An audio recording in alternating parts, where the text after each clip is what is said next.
자, 41강입니다. 206쪽입니다. 명제 10번서부터 14번까지 보겠습니다. 명제 10. 신학체계는 열린 체계여야 된다. 아주 간단한 말이지만 중요한 겁니다. 자기 논리 자체에 폐쇄되면 안 된다고 하는 거죠. 신학체계 열린 체계여야 된다. 주신학 우리끼리만 뭐 한다가 아니라 성서신학이나 역사신학하고도 얼마든지 논의가 가능해야 되는 거죠. 그것만 아니라 세계 움벨트 주변 세계까지 소통이 가능해야 되죠. 열린 신학체계는 교회가 증언하는 성서 진리로부터 자신의 대상을 받아들이고 성서의 말씀을 그 앞에 서야 된다고 하는 거죠. 그걸 빼놓으면 안 된다고 하는 겁니다. 받아들이고 그 진리를 교회의 주변 세계와 연관시킨다. 주변 세계. 주변 세계 이렇게 표현하죠. 벨트예요. being 둥글게 있는 거를 이라고 합니다. 벨트는 세상이에요. 주변 세계라고 하는 거죠. 그냥 우리 식으로 말하면 우리는 이렇게 엄밀하게 쓰지 않거든요. 용어를요. 그냥 세상이라고 하면 되는데 교회 바깥 세상, 교회 밖의 세상입니다. 그냥 관련시킨다. 그렇게 교리가 이제 그런 과정을 거쳐서 결정됐으니까요. 그렇게 함으로써 교회는 이 시대의 사회 속에서 책임적으로 행동할 수 있게 된다.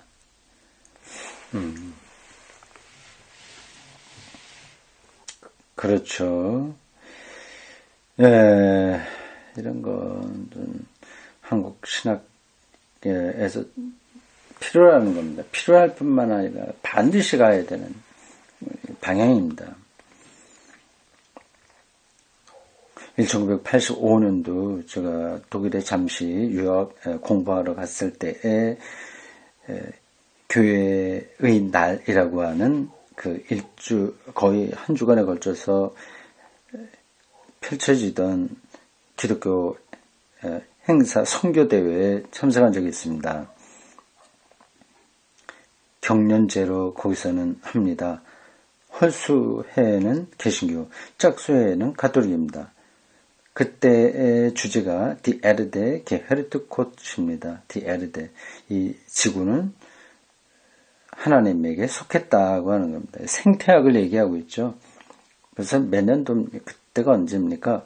벌써 30여 년이 흘렀습니다.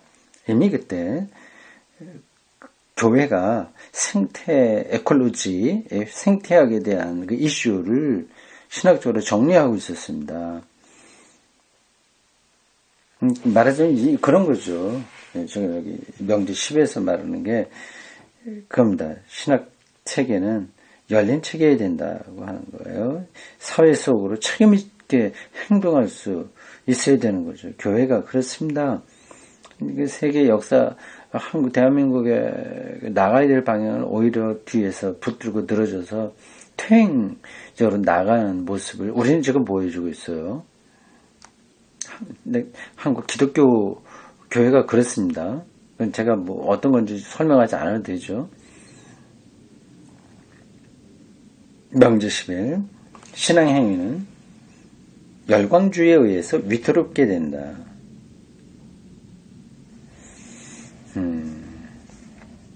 한국 교회는 대다수가 열광주의에 빠져 있다고 보면 됩니다. 좀 괜찮은 교회, 괜찮다기보다도 성장하는 교회들은 다 열광주의예요. 조직신학은 신앙 행위의 표준인 은혜로운 하나님의 행위를 상기시킨다. 열광주의로부터 벗어날 수 있는 길은 하나님의 행위를 기억하는 거죠. 너희들 떠들고 어떻게 해봐야 그게 정말 별거 아니다. 그렇게 표현하면 될까요? 열광주의를 벗어나게 하는 길은 하나님의 행위를 상기시키는 거다 하는 거죠.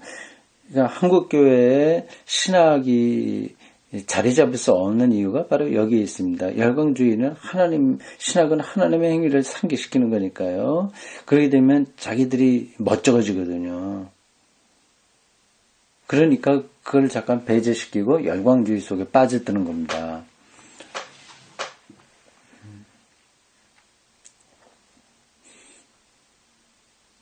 명제 12. 교회의 교권은 권력 의지를 통해서 위태롭게 된다.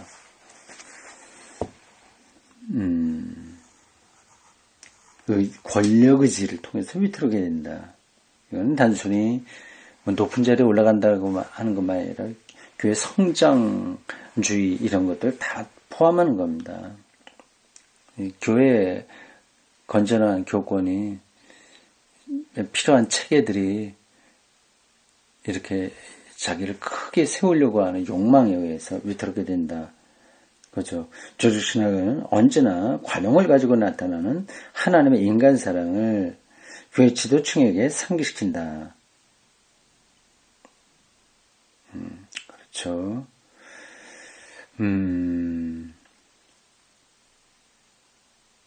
명제 13.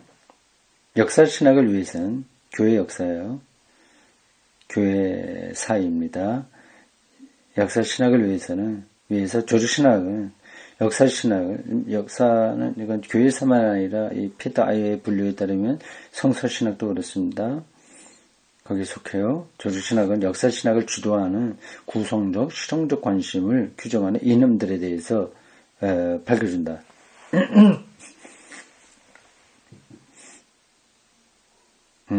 무슨 말일까요? 넘어갑시다.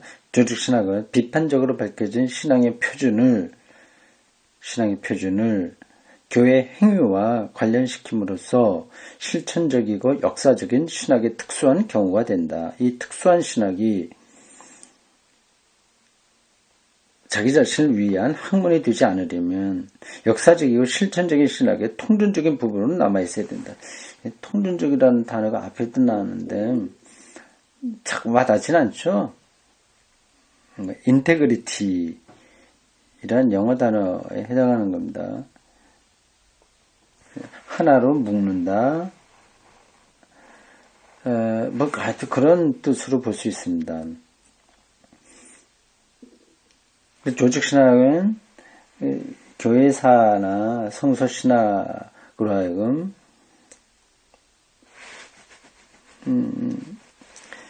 그 자체에 머물러 있지 않게 하고 교회와 이제 잘 연결시켜서 그런 작업을 함으로써 조직신학의 특별한 기능을 발휘할 수 있다고 하는 거죠. 그러니까 예를 들자면 이런 겁니다. 설교해서 신자들을 자꾸만 자꾸만 아니라 어쨌든 설교를 통해서 회심시키고 혹은 해외 선교사 파송하고 그런 일들을 할 수 있지 않습니까? 근데 조직신학은 그것의 방향을 정확하게 잡아주는 거죠. 그래서 해외 선교사 파송하는데 선교가 뭐야? 이렇게 질문하는 겁니다. 그건 하나님의 선교야. 이게 교회를 확장하는 것만이 선교가 아니라 곳곳에서 일어나는 하나님의 정의와 평화의 실천들 이런 것들이 다 하나님의 선교야. 이렇게 말해 주는 거죠.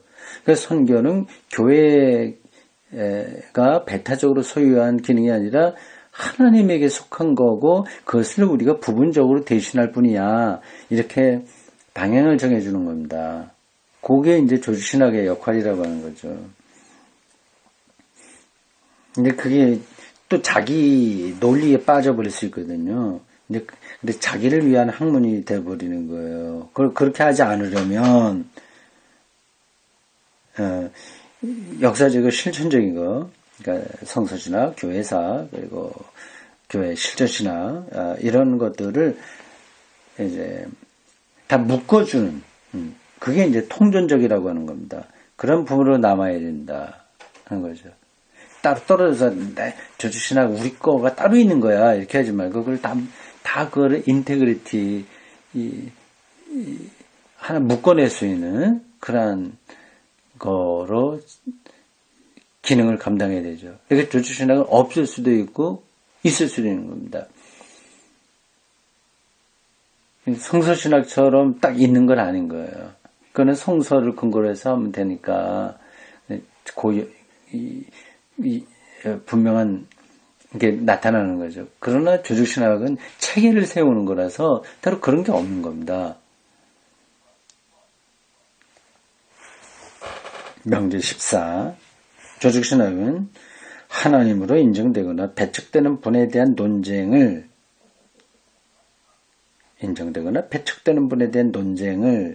학문적 책임 속에서 수행한다. 하나님 논쟁을 계속한다. 이 책 앞 서문인가 어디인가 신학의 모든 근거는 하나님에 대한 질문이다. 그렇게 이 사람이 얘기를 했죠. 그게 이제 계속 여기까지 나오는 겁니다. 머릿말 했었군요. 신학의 모든 것을 결정하는 단 하나의 물음은 바로 하나님에 대한 물음이다. 그 물음 논쟁을 조직신학은 계속해야 된다. 학문적인 책임 속에서 수행한다. 그렇게 말하네요. 하나님의 은혜로운 역사적 행위에 대한 교회의 복음을 체계적으로 해명하는 과정에서 조직신학은 과학기술적 사회, 과학기술적, 오늘 21세기에도 여전한 겁니다. 더 범람하고 있어요. 과학, 기술적 사회와 그리고 이 사회에 닫힌 학문적 체계들과 대결하게 된다. 멋진 표현입니다. 그리고 중요한 요소입니다. 과학, 기술적 사회로 이렇게 표현했습니다. 과학은 뭐예요? 이게 딱딱 맞아 떨어지는 거 아니겠습니까? 원인과 결과 뭐 이런 게 탁탁 들어맞는 거예요. 과학기술. 그 실험실에서 이렇게 실험해낼 수 있는 것들입니다. 과학, 기술적, 메카, 뭐라 그래요? 기술, 테크놀로지죠. 테크놀로지, 기술공학이에요. 경제도 뭐 그렇게 돌아가고 있죠. 하여튼 과학기술적 사회예요. 그리고 닫힌 학문적 체계들 다 각각 따로따로 노는 거예요. 닫혀 있는 거죠. 그러니까 물리학과 법학 이게 따로 놀죠.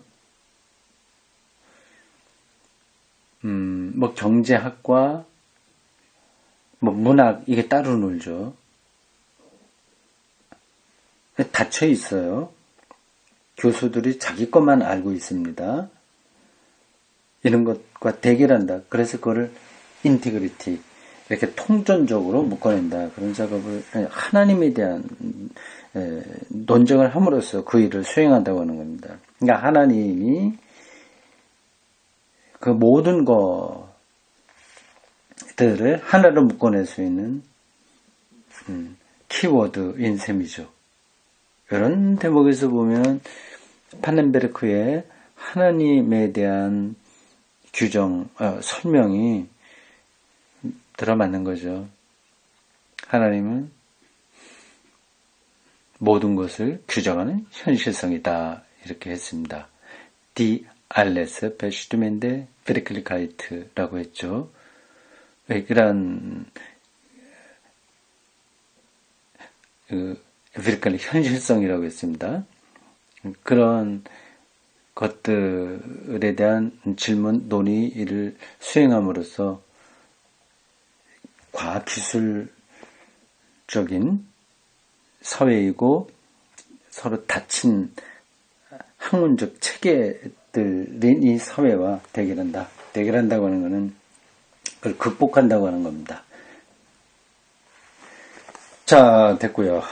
다음 우리 조직신학 12장에서 네 번째 소제목이 나옵니다. 교의학, 기초윤리학입니다. 조직신학 안에 교의학과 기초신학과 윤리 이런 항목들이 들어있다고 하는 거죠. 교의학, 도그마틱, 기초신학, 펀다멘탈 테올로기, 윤리학, 에틱스 세 가지요. 이런 것 어떻게 연결되는지 어떻게 다른지 설명하는 필요도 있습니다. 그냥 피다의 설명을 따라가 보도록 하겠습니다.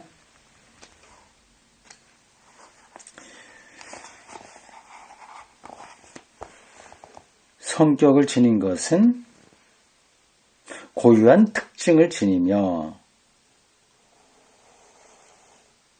대체될 수 없고 지속적이다. 그러므로 성격은 다른 무엇보다도 연령적 현상이다. 성격, 캐릭터죠. 캐릭터. 노력하는 청소년에게는 모든 것이 가능해 보인다. 특정한 학과에 등록해서 다른 많은 직업과 교육의 가능성을 잃은 학생은 말 그대로 성격을 지닌다. 그런 성격을 지닌다고 하는 거죠. 고유한 캐릭터가 생기는 겁니다. 그리스어 카라세인. 여기서 캐릭터가 왔는가 보죠.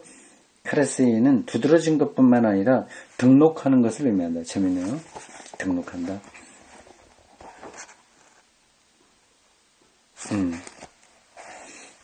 젊은이의 노력 앞에서 모든 것이 가능해 보이지만 그에게는 아직 아무것도 현실적으로 이루어진 것은 없다. 성격을 얻기 위해서는.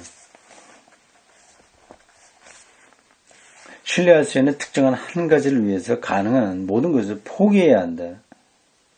우선 이것은 하나의 상실이다.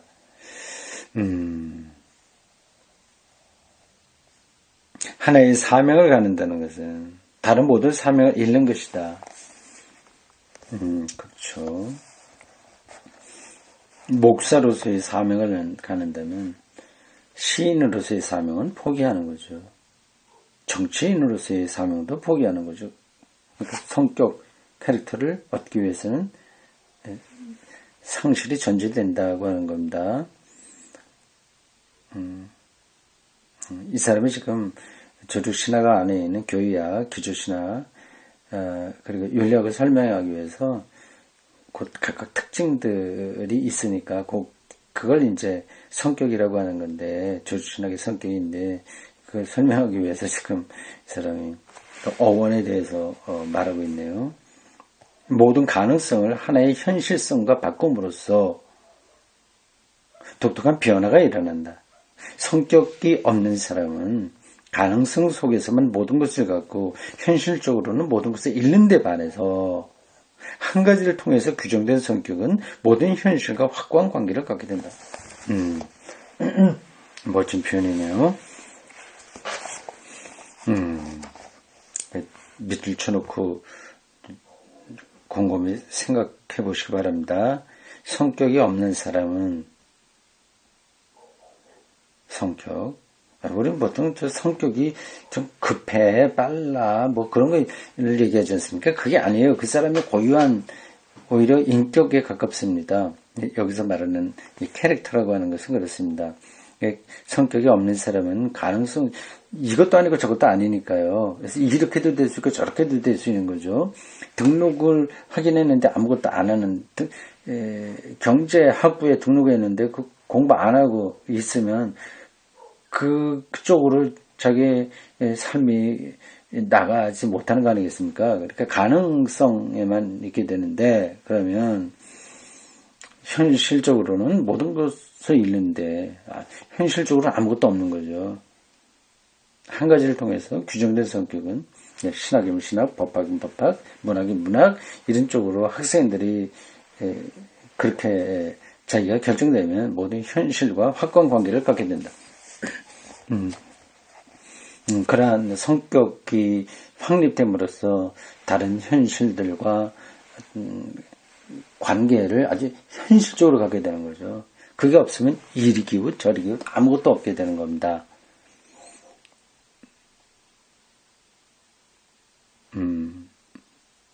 참 재밌게 변하네요.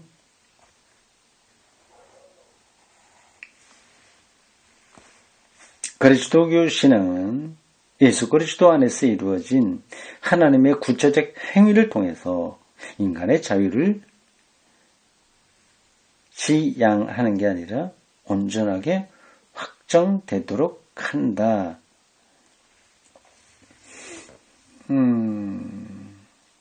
인간의 자유를 지향하는 게 아니라 지향이라고 하는 것은 독일어로 아프헤벤인데 그는 부정의 뜻이 아니라 변증법적으로 끌어올리는 것을 가리키거든요. 자유를 부정했다가 다시 끌어올리는 거예요. 정반합의 원리에 따라서요. 인간의 자유를 끌어올리는 게 아니라 온전하게 하고 확정하도록 한다. 그렇게 표현해서 이게 무슨 뜻일까요? 봅시다. 신앙은 인간의 자유를 성취하고 이 자유에 신뢰할 만한 성격을 준다. 성격을 준다. 여기서 성격이 나오니까 앞에서 성격에 대한 어원적 설명을 한 거군요. 신뢰할 만한 성격을 준다. 신뢰할 만한 캐릭터가 된다. 그렇게 신앙이 그렇다고 하는 거죠. 그건 옳다고 봅니다. 저도 이 기독교 신앙을 통해서 인간의 자유를 확보했으니까 그런 성격을 얻은 거죠. 성서의 복음은 자신의 진리를 문제가 있는 가능성의 진리로서가 아니라 구체적인 인간 역사에 대한 하나님의 약속의 긍정과 확신으로서 증거한다.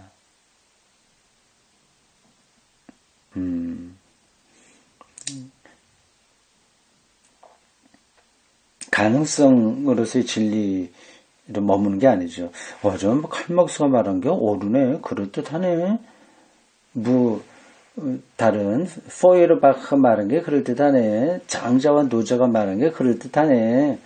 그게 가능성의 진리거든요. 그런 것들이요.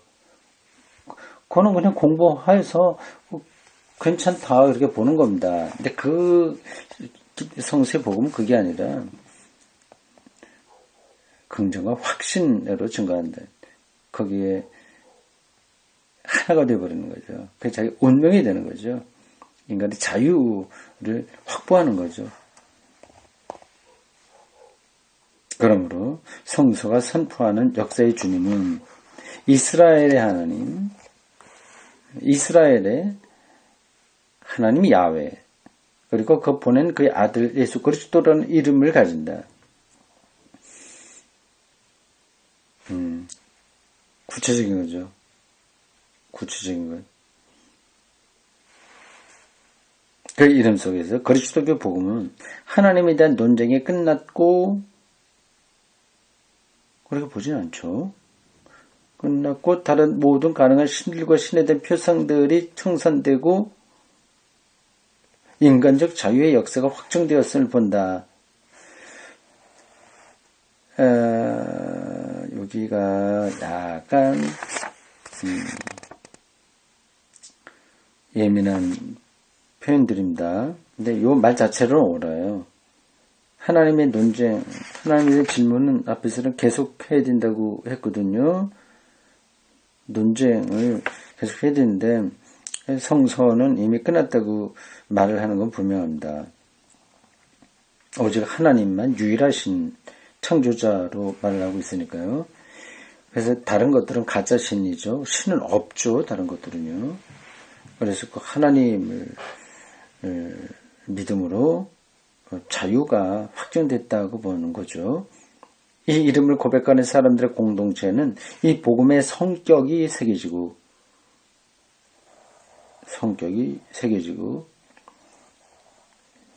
그러니까 믿음의 사람이 된다는 뜻입니다.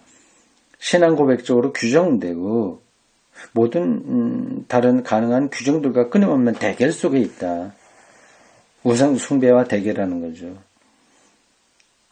일차적으로 이 공동체는 문제인의 의사소통 공동체로서 자신을 이해하지 않고, 이게 문제인의 의사 공동체로서 자신을 이해하지 않는다고 하는 게 무슨 뜻일까요? 문제인의 의사 공동체. 가봅시다. 주님의 거룩한 몸, 자기 헌신에 힘입어 사는 공동체, 다시 말해 예수 그리스도의 교회로서 자신을 이해한다. 예수 그리스도의 교회로서 이해한다. 의사소통 공동체로서 자신을 이해하지 않는다. 두 가지가 대별되고 있어요. 그냥 이런 말이겠죠. 이 교회는 이런 신앙 고백을 하는 사람들의 모임인 교회는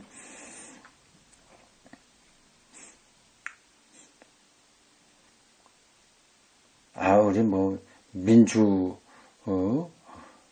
주의적인 그러한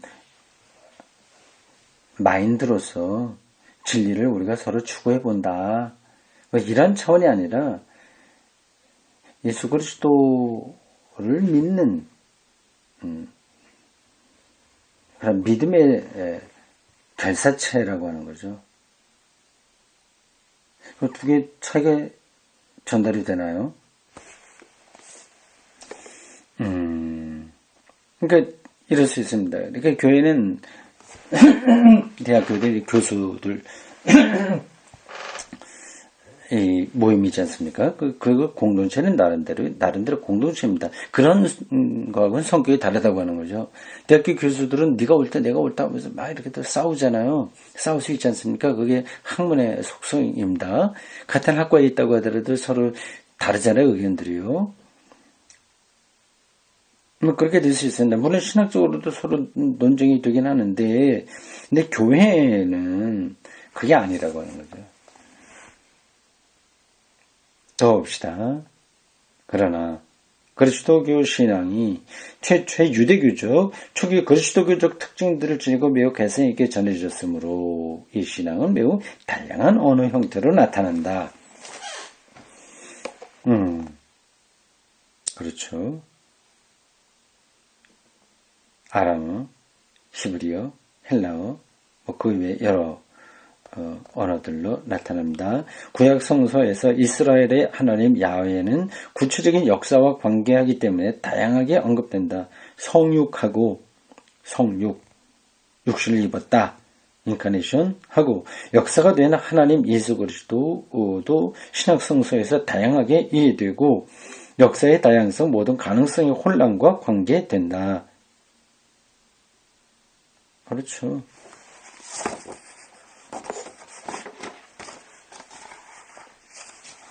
기독교 역사에서 벌어졌던 것들입니다. 우리를 향한 하나님의 이러한 고백의 힘 앞에서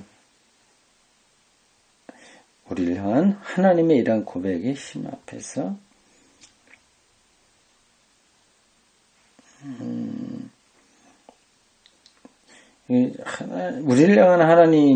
있는 거예요. 거기에 이제 고백을 서로 다르게 한다는 얘기입니다. 이 문장이 우리를 향한 하나님의 이런 고백의 힘 앞에서 이게 하나님이 우리에게 고백한다는 그런 뜻은 아닙니다. 우리를 향한 하나님에게 우리가 고백하는 여러 다른 언어 방식들이 있지 않습니까? 거기서 모든 가능한 하나님 편성들이 무너지기 때문에 교회의 진리는 구체적으로 역사와 관련된다. 교회의 진리는 성격을 지닌다.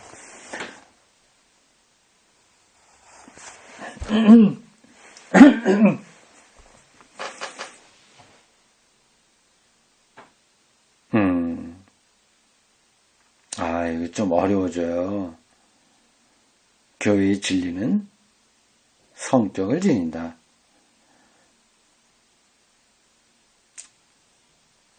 서로 다르게 신앙 고백이 이루어진다. 그런 뜻일까요? 하여튼, 저에게 이제 그렇게 들립니다. 아마 그럴 거예요. 네, 여기까지 하겠습니다.